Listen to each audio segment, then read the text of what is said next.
الحمد لله رب العالمين والعاقبة للمتقين وعلى آله وصحبه أجمعين، أما بعد. أعوذ بالله من الشيطان الرجيم.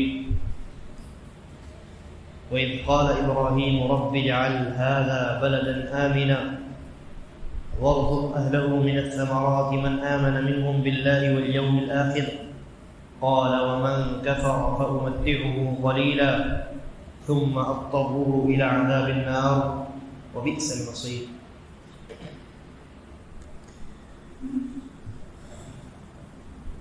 سورہ بقرہ کی ان آیات میں، اس سے قبل کی آیات میں اللہ تبارک و تعالی نے حضرت ابراہیم علیہ السلام کا تذکرہ کیا. حضرت ابراہیم علیہ السلام کی آزمائشوں کا تذکرہ کیا گیا، اور اللہ رب العالمین نے فرمایا کہ ابراہیم علیہ السلام پر جتنی آزمائشیں آئیں انہوں نے ان تمام آزمائشوں میں کامیابی حاصل کی. اس کے بعد اللہ تبارک و تعالی نے اپنے گھر یعنی خانہ کعبہ کو پاک اور صاف کرنے کی ذمہ داری ابراہیم علیہ السلام کے کاندھے پر ڈالی. اور پاکی اور صفائی سے مراد ظاہری پاکی اور صفائی بھی ہے، اور باطنی پاکی اور صفائی یعنی شرک سے، کفر سے، باطل رسوم و رواج سے پاکی اور صفائی بھی مراد. اس کے بعد اب یہاں اللہ رب العالمین نے حضرت ابراہیم علیہ السلام کی چند دعاؤں کا تذکرہ کیا. حضرت ابراہیم علیہ السلام کی جو آزمائشیں ہیں ان میں سے ایک آزمائش یہ ہے کہ اللہ رب العالمین نے انہیں اپنی فیملی کو ایک ایسی زمین میں چھوڑ کر واپس چلے جانے کا حکم دے دیا تھا جس زمین پر نہ پانی کا ایک قطرہ تھا، نہ کھانے کو کوئی سامان تھا، اور نہ وہاں انسان بسا کرتے تھے. ابراہیم علیہ السلام اس آزمائش میں بھی کامیاب رہے، اور جب ابراہیم علیہ السلام اپنے اہل و عیال کو، اپنی بیوی اور بچے اسماعیل اور ہاجر علیہ السلام کو وہاں چھوڑ کر کے آ رہے تھے ایسی زمین میں جس کو اللہ تبارک و تعالی نے وادی غیر ذی زرع کے نام سے یاد کیا. وادی کہتے ہیں دو پہاڑوں کے درمیان جو جگہ ہوتی ہے، دو بڑے بڑے دو طرف پہاڑ ہیں اور ان کے درمیان جو خالی زمین ہوتی ہے اسے وادی کہا جاتا ہے. تو ابراہیم علیہ السلام نے اپنے بیٹے اور اپنی بیوی کو ایسی وادی میں، جس کو انگلش میں کیا کہتے ہیں، ویلی کہتے ہیں، ایسی وادی میں چھوڑ کر آپ واپس چلے آئے تھے جہاں کھانے پینے کا کوئی انتظام، کوئی اہتمام نہیں. اور یہی وجہ ہے کہ وہاں کوئی انسان بسا نہیں کرتا تھا، انسان کا نام نشان نہیں تھا وہاں. اور جو قافلے بھی گزرا کرتے تھے وہ وہاں ٹھہرنا گوارا نہیں کرتے تھے. کیوں نہیں کرتے تھے؟ اس لیے کہ قافلوں کو ٹھہرنے کے لیے ایسی جگہ چاہیے ہوتی ہے جہاں پانی کا انتظام ہو، اور یہاں پانی کا کوئی انتظام نہیں. لیکن اللہ رب العالمین کا حکم ہوا کہ ایسی سرزمین پر اپنی فیملی کو، اپنے اہل و عیال کو چھوڑ کر کے واپس چلے جاؤ. ابراہیم علیہ السلام اللہ رب العالمین کے فرمانبردار بندے ہیں. انہوں نے اللہ رب العالمین کے اس حکم کی تکمیل کی، اور اپنے لخت جگر 80 سال کی عمر میں جس بیٹے کو آپ نے پایا تھا، حاصل کیا تھا، حضرت اسماعیل اور ان کی والدہ حضرت ہاجر، ان دونوں کو اس سرزمین میں چھوڑ کر کے واپس جانے لگے. لیکن جب واپس جانے لگے تو ظاہر سی بات ہے اپنے اہل و عیال کو، بیوی بچے کو انہوں نے اللہ رب العالمین کے ذمے چھوڑا تھا، اللہ رب العالمین کے بھروسے چھوڑا تھا. چنانچہ فوراً اللہ رب العالمین کے دربار میں اپنے ہاتھوں کو بلند کیا اور دعا کرنے لگے. اللہ رب العالمین نے ابراہیم علیہ السلام کی انہی دعاؤں میں سے ایک دعا کا تذکرہ اس آیت کریمہ میں کیا. چنانچہ فرمایا وَإِذْ قَالَ إِبْرَاهِيمُ، ابراہیم علیہ السلام نے دعا کرتے ہوئے کہا رَبِّ اجْعَلْ هَذَا بَلَدًا آمِنًا، اے ہمارے رب، اے میرے رب، اس علاقے کو امن والا علاقہ بنا دے. وَارْزُقْ أَهْلَهُ مِنَ الثَّمَرَاتِ، اور اس علاقے میں رہنے والے لوگوں کو خوب روزی عطا فرما، حل اور اس طرح کی جو دیگر نعمتیں ہیں ان نعمتوں سے انہیں نواز۔ کن لوگوں کو؟ کہا من آمن منہم باللہ والیوم الآخر، یہاں کے رہنے والے وہ لوگ جو اللہ پر اور یوم آخرت پر ایمان لانے والے ہیں۔ یہاں مفسرین نے لکھا ہے، اس سے قبل کی آیت دیکھیے، اس سے قبل کی آیت میں اللہ رب العالمین نے تذکرہ کیا تھا وَإِذِ ابْتَلَىٰ إِبْرَاهِيمَ رَبُّهُ بِكَلِمَاتٍ فَأَتَمَّهُنَّ، کہ جب اللہ رب العالمین نے جو ابراہیم کے رب نے ابراہیم کو آزمایا تو ابراہیم علیہ السلام اپنی تمام آزمائشوں میں کامیاب رہے، تو اللہ رب العالمین نے انعام کے طور پہ کیا وعدہ کیا تھا؟ اللہ نے کہا تھا انی جاعلک للناس اماما، میں آپ کو لوگوں کا امام بناؤں گا۔ تو ابراہیم علیہ السلام نے کہا تھا ومن ذریتی، اور اے اللہ میری نسل میں بھی ائمہ پیدا فرما۔ تو اللہ نے کیا جواب دیا تھا؟ لا ینال عہد الظالمین، تمہاری نسل میں، آپ کی نسل میں اے ابراہیم، وہ لوگ جو ظالم ہوں گے وہ اس وعدے کو حاصل نہیں کریں گے۔ میرا وعدہ ہے آپ سے کہ آپ کی نسل میں امام پیدا ہوں گے، ائمہ کی پیدائش ہوگی، لیکن جو ظالم لوگ ہوں گے یعنی کافر و مشرک لوگ وہ میرے اس وعدے سے باہر ہیں۔ تو اب یہاں ابراہیم علیہ السلام کا انداز دیکھیے دعا کرنے کا، چونکہ اللہ رب العالمین نے وہاں ابراہیم علیہ السلام کے سامنے اس بات کو واضح کر دیا کہ آپ کی نسل میں ائمہ ہوں گے، لیکن جو ظالم لوگ ہوں گے، کافر اور مشرک ہوں گے، ان کے لیے میرا یہ وعدہ نہیں ہے۔ اب یہاں دوبارہ اللہ رب العالمین سے جو ابراہیم علیہ السلام نے دعا فرمائی ہے، یہاں ابراہیم علیہ السلام نے ادب اختیار کیا اور ان الفاظ میں آپ نے دعا فرمائی کہ اے اللہ اس علاقے کے رہنے والے ان لوگوں کو روزی عطا فرمانا، پھل اور میوے جات عطا فرمانا جو تجھ پر ایمان لائے اور آخرت کے دن پر ایمان لائے، کیونکہ جو ظالم اور مشرک لوگ ہیں وہ اللہ رب العالمین کی نعمت کو حاصل کرنے کے قابل اور لائق نہیں ہے۔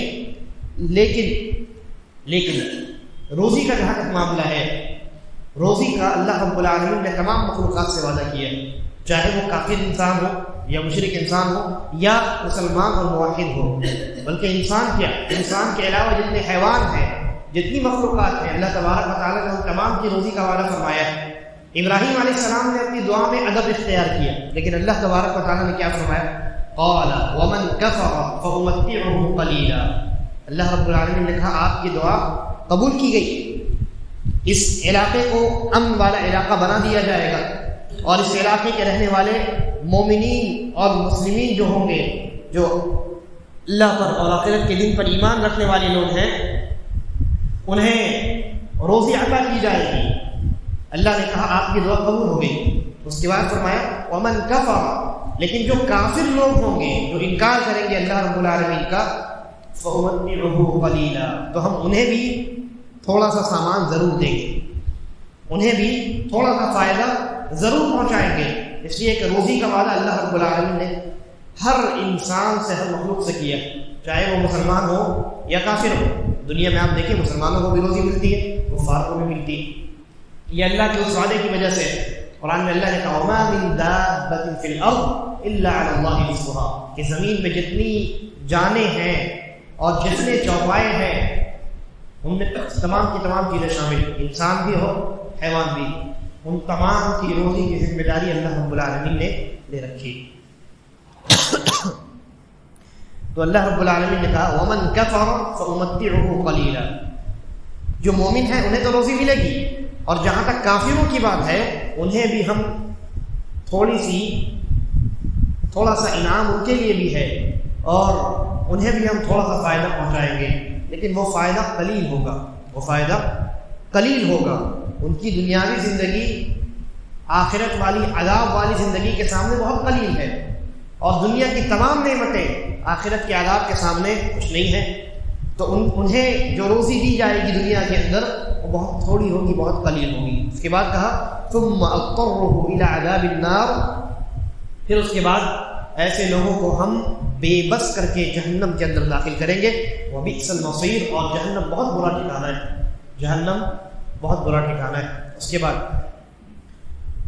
پھر اللہ رب العالمین نے حضرت ابراہیم علیہ السلام کو جب اسماعیل علیہ السلام تھوڑے بڑے ہو گئے اور جوانی کی دہلیز پر لوگوں نے قدم رکھا، جوان ہو گئے، تو اللہ تبارک و تعالیٰ نے اب انہیں ایک اور حکم دیا اور وہ حکم تھا خانہ کعبہ کی تعمیر کا، خانہ کعبہ کی اللہ کے گھر کی تعمیر کا ان دونوں باپ بیٹوں کو حکم دیا گیا۔ چنانچہ کس جگہ خانہ کعبہ کی تعمیر کرنی ہے اور کس انداز میں کرنی ہے، بلڈنگ کا اسٹرکچر کیسا ہونا چاہیے، ان تمام چیزوں کی خبر اللہ تبارک و تعالیٰ نے حضرت ابراہیم علیہ السلام کو دے دی۔ اس کے بعد دونوں باپ بیٹے خانہ کعبہ کی تعمیر میں لگ گئے اور اس عظیم کام کو انہوں نے انجام دینا شروع کیا۔ اللہ تبارک و تعالیٰ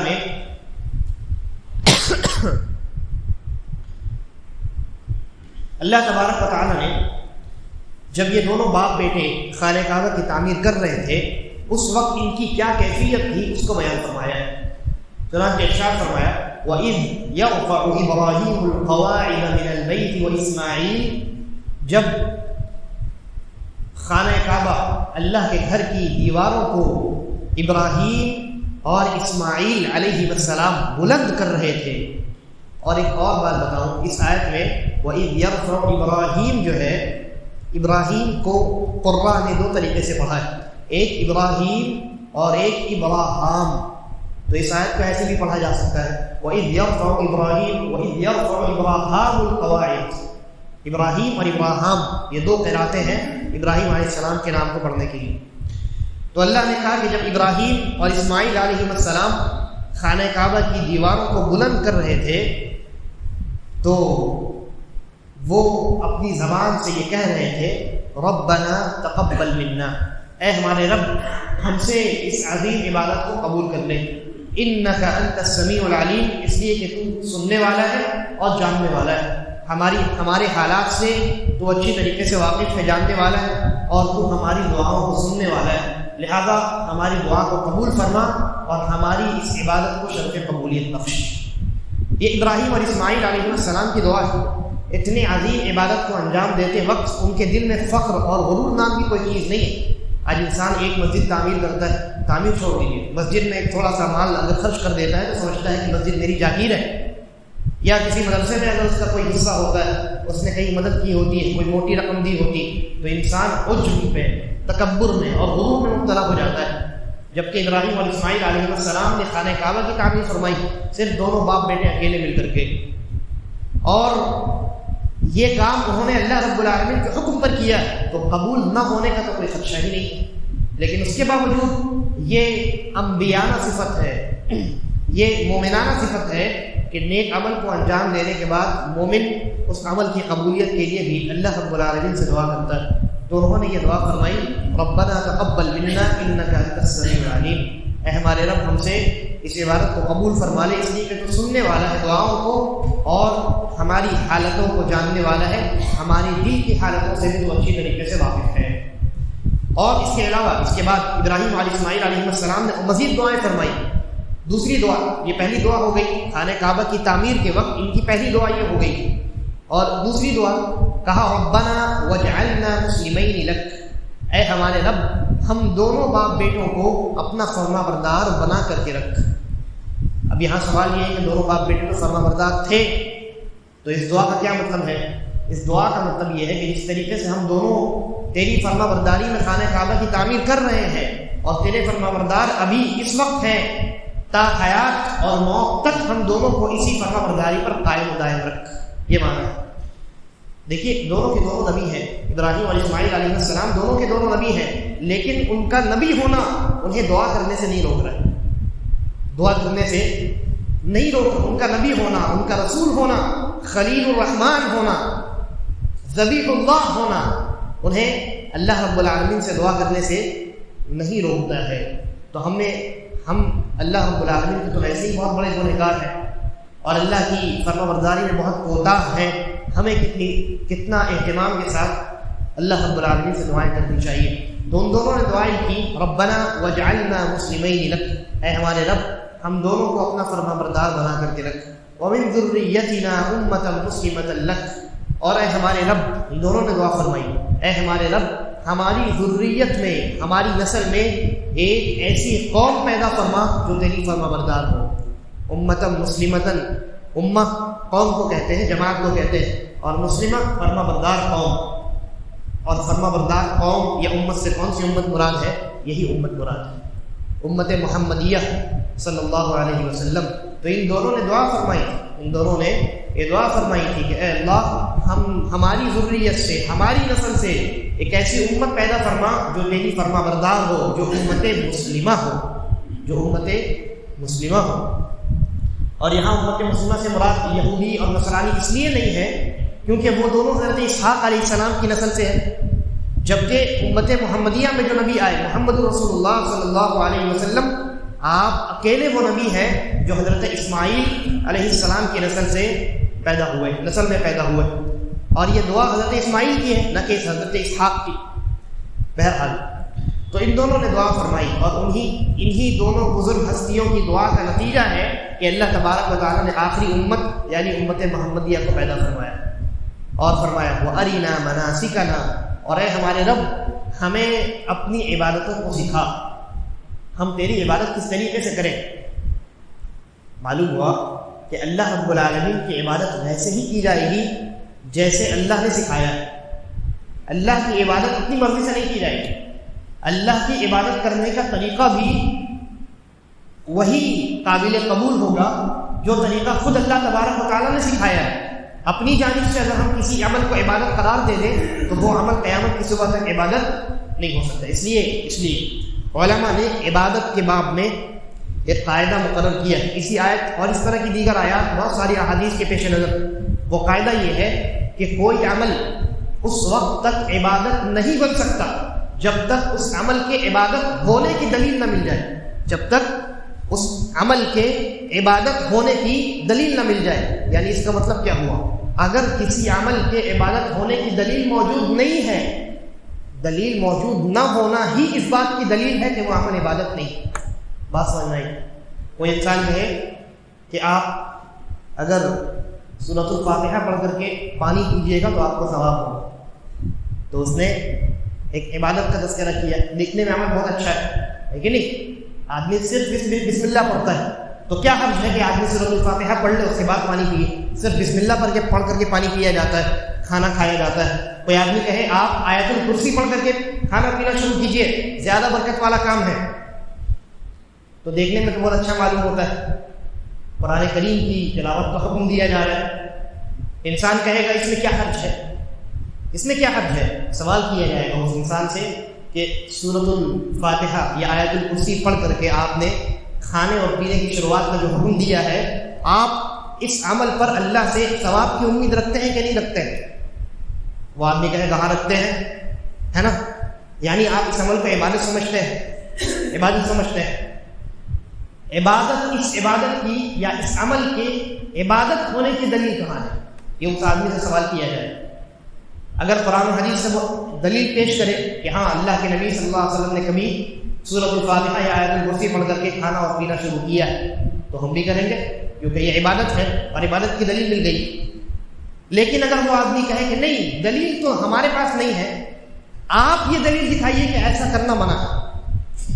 لوگ کہتے ہیں نا آپ یہ دلیل دکھائیے کہ سورۃ الفاتحہ پڑھ کر کے کھانا کھانے سے منع کہاں کیا گیا ہے.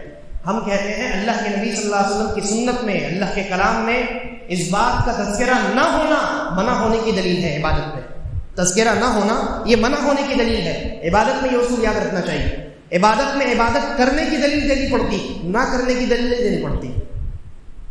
تو کوئی انسان کسی عمل کے بارے میں دعویٰ کرے کہ یہ عبادت ہے، ہم کہیں گے دلیل لاؤ. وہ کہے گا آپ دلیل دکھاؤ کہ یہ عبادت نہیں ہے، ہم کہیں گے دلیل نہیں ہے، یہی دلیل ہے کہ یہ عبادت نہیں. تو یہ اس آیت میں اللہ رب العالمین نے فرمایا وَأَرِنَا مَنَاسِكَنَا. ابراہیم علیہ السلام نے کہا، اسماعیل علیہ السلام نے کہا اے ہمارے رب ہمیں اپنی عبادت کا طریقہ سکھا. یہ اس بات کی دلیل ہے کہ عبادت وہی قابل قبول ہے، عبادت کا طریقہ بھی وہی قابل قبول ہے جو خود اللہ تبارک و تعالیٰ نے سکھایا ہے. اس کے بعد کہا وَتُبْ عَلَيْنَا، اور ہماری توبہ قبول فرما، ہمیں توبہ کی توفیق عطا فرما. إِنَّكَ أَنْتَ التَّوَّابُ الرَّحِيمُ، اس لیے کہ تو بہت توبہ قبول کرنے والا اور بہت رحم کرنے والا ہے.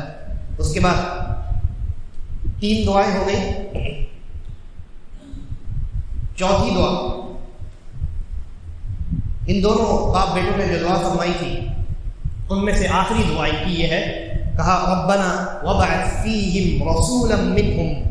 اے ہمارے رب وہ جو فرما بردار امت تو پیدا کرے گا ان میں انہی میں سے ایک رسول پیدا فرما، انہی میں سے ایک رسول بھیج، ایک آدمی کو منتخب کر کے اسے رسالت کے منصب پر فائز فرما۔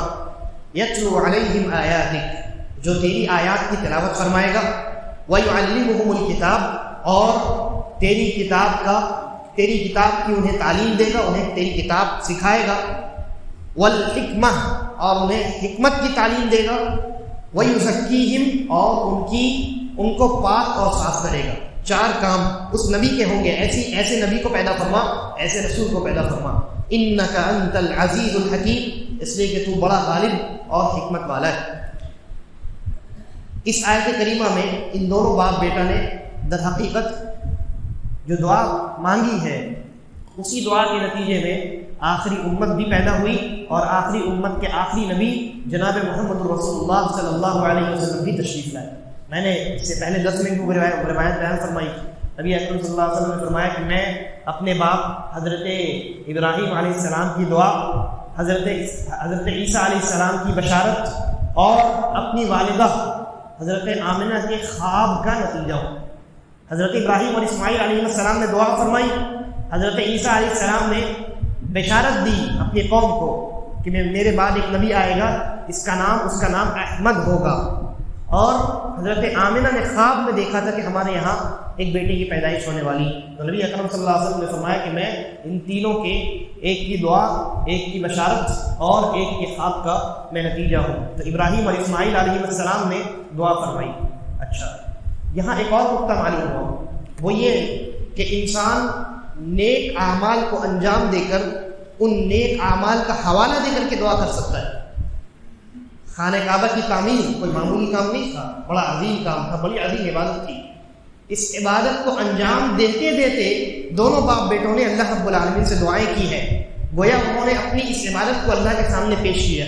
پہلے تو عبادت کی قبولیت کی دعا مانگی، اے اللہ اس عبادت کو قبول فرما لے، اس کے بعد دعائیں کی ہیں، یعنی انہوں نے اس عبادت کو اللہ رب العالمین کے سامنے پیش کیا کہ اے اللہ ہم تیری بندگی کرنے والے ہیں۔ اور اس کے بعد سب سے پہلی دعا آپ دیکھ لیجئے وہ کیا ہے کہ اے اللہ ہم دونوں کو اور ہماری نسل کو اپنا فرما بردار بنا دے۔ تو انسان نیک اعمال کو انجام دے، اللہ رب العالمین سے سب سے پہلے اپنے لیے دعا کرے، سب سے پہلے اپنے لیے دعا کرے۔ ابراہیم اور اسماعیل علیہ السلام نے سب سے پہلے اپنے لیے دعا فرمائی، اور یہ دعا کے آداب میں سے کہ انسان پہلے اپنے لیے دعا کرے، اس کے بعد پھر دوسروں کے حق میں اس انسان کو دعا کرنا چاہیے۔ اچھا، ابراہیم اور اسماعیل علیہ السلام نے جو دعا فرمائی نبی اکرم صلی اللہ علیہ وسلم کے تعلق سے، تو انہوں نے یہ فرمایا کہ ایسا رسول ان کے درمیان اس امت میں پیدا فرما جو 4 کاموں کو انجام دے۔ پہلا کام کیا ہے؟ پہلا کام ہے یتلو علیہم آیاتک، جو تیری آیات کو پڑھ کر کے تلاوت کر کے سنائے۔ معلوم ہوا کہ قرآن مجید کی صرف تلاوت بغیر اس کو سمجھے بوجھے یہ بھی عبادت ہے، یہ بھی عبادت ہے۔ اور اسی طریقے پر صرف قرآن مجید کو یاد کر لینا، اس کو نہ سمجھنا، یہ بھی عبادت ہے۔ اب اس کا یہ مطلب نہیں ہے کہ اس کا فہم اور اس کا علم حاصل نہ کیا جائے۔ میں اصل اس بات پر اس لیے زور دے رہا ہوں کیونکہ آج کل کچھ لوگ ہیں جو آپ کو یہ کہتے ہوئے ملیں گے کہ قرآن حفظ کرنے کی کیا ضرورت ہے، صرف رٹا مارنے سے کیا ہوتا ہے صرف اس کی تلاوت، قرآن مجید کی مجرد تلاوت بھی عبادت ہے، لیکن صرف تلاوت کافی نہیں ہے۔ دیکھیے 2 الگ الگ باتیں، ایک یہ کہ قرآن مجید کی صرف تلاوت عبادت ہے، لیکن کیا صرف تلاوت کافی ہے؟ نہیں، کافی نہیں۔ تو 2 الگ الگ باتیں، ان دونوں باتوں کو ملا کر کے آپ کو بات نہیں کرنی، بلکہ دونوں کو الگ الگ رکھنا ہے، دونوں کو ملانے سے معاملہ گڑبڑ ہو جاتا ہے۔ تو قرآن مجید کی صرف تلاوت عبادت ہے، لیکن کیا صرف تلاوت کافی ہے؟ کافی نہیں ہے۔ نبی اکرم صلی اللہ علیہ وسلم کا پہلا فرض یہ ہے کہ آپ یتلو علیہم آیاتک، اللہ کی آیات کو پڑھ کر کے آپ سنائیں گے، یعنی قرآن مجید جو آپ پر نازل ہوگا اس کی سب سے پہلے آپ کیا کریں گے؟ تلاوت کریں گے۔ اور تلاوت کو کیسے محفوظ رکھا جائے گا؟ یاد کر کے محفوظ رکھا جائے گا۔ اس کے بعد دوسرا اسٹیپ کیا ہوگا؟ وَيُعَلِّمُهُمُ الْكِتَابَ، پھر وہ جو آیات آپ کے اوپر نازل ہوئی ہیں ان آیات کو آپ صحابہ کرام کو سکھائیں گے۔ آپ نے سکھایا، صحابہ کہتے ہیں کہ ہم 10 آیات کر کے رسول اللہ صلی اللہ علیہ وسلم سے قرآن مجید کا علم سیکھتے تھے، قرآن مجید کا معنی اور مفہوم سیکھتے تھے۔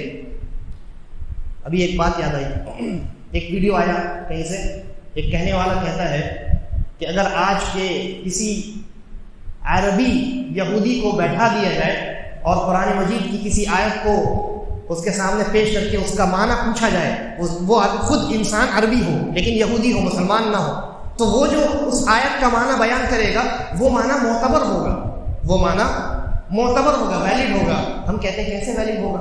اگر ویلڈ ہوتا تو کیا ضرورت تھی رسول اللہ صلی اللہ علیہ وسلم کو کہ وہ صحابہ کرام کو قرآن مجید کا علم سکھائیں؟ صرف قرآن مجید نازل ہوتا، آپ پہنچا دیتے کہ دیکھو یہ قرآن نازل ہوا ہے، سمجھ لو، لیکن آپ نے ایسا نہیں کیا، نہ صحابہ نے ایسا کیا۔ صحابی کہتے ہیں عبداللہ بن مسعود ہیں، عثمان بن عفان ہیں، یہ جو قراء صحابہ کرام ہیں، مقرئ ہیں، جو اپنے شاگردوں کو قرآن سکھانے میں مشہور ہوئے، یہ انہوں نے بیان کیا ہے کہ ہم نبی اکرم صلی اللہ علیہ وسلم سے 10 آیات کر کے قرآن مجید کا علم سیکھتے تھے۔ کیا سیکھتے تھے؟ اگر یعنی قرآن مجید کو سیکھنے کے لیے صرف عربی زبان کا آنا کافی ہوتا تو صحابہ کرام عربی زبان کے معاملے میں سب سے اعلیٰ درجے پر فائز ہیں، کیونکہ صحابہ کرام کی جو زبان ہے، ان کی جو زبان ہے عربی زبان میں، صحابہ کرام کی زبان کو دلیل کا درجہ حاصل ہے۔ انہوں نے جس انداز میں گفتگو کی ہے اور ان کی جو زبان ہے وہی زبان معتبر ہے پوری دنیا میں، اور اس پر کوئی اختلاف نہیں ہے۔ تو وہ تو عربی زبان کے سب سے بڑے ماہرین تھے۔ اگر قرآن کو سیکھنے کی ضرورت نہیں تھی بلکہ صرف عربی زبان کا آنا کافی ہوتا تو ایسی صورت میں صحابہ کے نام نبی اکرم صلی اللہ علیہ وسلم سے بیٹھ کر کے صبح سے لے کر کے شام مسجد نبوی کے چبوترے پر کیا سیکھتے تھے؟ 10 آیات کر کے کیا سیکھتے؟ معلوم ہوا کہ صرف عربی زبان کا آنا کافی نہیں ہے، بلکہ قرآن مجید کا جو معنی اور مفہوم ہے، کیونکہ یہ اللہ کا کلام ہے اور ہر انسان اپنی بات کا صحیح معنی اور مفہوم خود پہلے جانتا ہے۔ آپ کوئی بات کہیں، اس جملے سے آپ نے کیا مراد لیا ہے، یہ سننے والے سے زیادہ کہنے والا جانے گا نا۔ آپ کے جملے کا کیا مطلب ہے، اس جملے میں کس کو آپ نے مراد لیا ہے، آپ پہلے جانیں گے، پھر اس کے بعد سننے والا سمجھے گا۔ تو اللہ رب العالمین کا کلام ہے قرآن مجید، قرآن مجید کی آیات کا معنی کیا ہے یہ اللہ رب العالمین بہتر جانتا ہے، اور اس نے اپنے نبی کو بتایا ہے اور اس کے نبی نے صحابہ کو بتایا ہے۔ اس لیے قرآن مجید کا وہی معنی، وہی مفہوم، وہی تفسیر معتبر ہے جو صحابہ سے منقول ہو کر کے آئے، جو ہم اپنے دماغ سے کریں، اپنی عقل سے کریں، اپنی فہم سے کریں، وہ معتبر نہیں۔ تو نبی اکرم صلی اللہ علیہ وسلم کا دوسرا فرض کیا تھا؟ وَيُعَلِّمُهُمُ الْكِتَابَ، وہ قرآن مجید کی تعلیم انہیں دیتے تھے، قرآن مجید سکھاتے تھے۔ اور تیسرا فرض وَالْحِکْمَةِ، اور انہیں حکمت کی تعلیم دیتے تھے۔ حکمت کے بارے میں ایک قول مفسرین کا یہ ملتا ہے، حکمت سے مراد حدیث ہے۔ حکمت سے مراد کیا ہے؟ حدیث ہے، کیونکہ قرآن تو آپ نے سکھا دیا تو اس کے بعد کیا بچا؟ وحی کی 2 قسمیں، ایک قرآن مجید کی شکل میں جو نازل ہوئی اور ایک وہ جو وحی تو ہے لیکن قرآن مجید نہیں ہے، جس کو ہم حدیث کہتے ہیں۔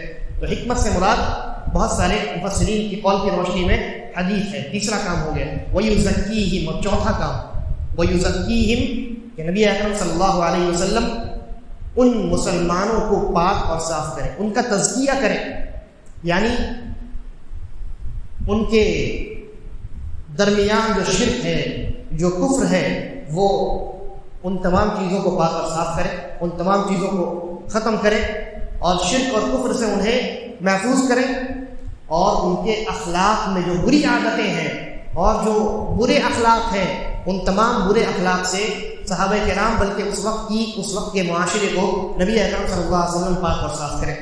تو یہ 4 کام نبی اکرم صلی اللہ علیہ وسلم کے تھے جن کو آپ نے بہتر ڈھنگ سے نبھایا ہے۔ اس کے بعد اللہ تبارک و تعالیٰ نے کہا، ان دونوں ہستیوں نے کہا انک انت العزیز الحکیم، کہ اے اللہ تو ہی بڑا غالب ہے اور بہت حکمت والا ہے، تیرے فیصلے پر کوئی غالب نہیں آ سکتا اور تیرا ہر فیصلہ حکمت والا فیصلہ ہوتا ہے۔ لہذا دعا ظاہر سی بات ہے اللہ رب العالمین سے کی جائے گی، کیونکہ اللہ رب العالمین ہی فیصلہ کرنے والا ہے، اور اللہ سے امید کے ساتھ دعا کی جائے گی، یقین کے ساتھ دعا کی جائے گی، اس لیے کہ اللہ کا اس دعا کے نتیجے میں جو بھی فیصلہ ہوگا وہ فیصلہ حکمت سے پر ہوگا، حکمت سے خالی نہیں ہوگا۔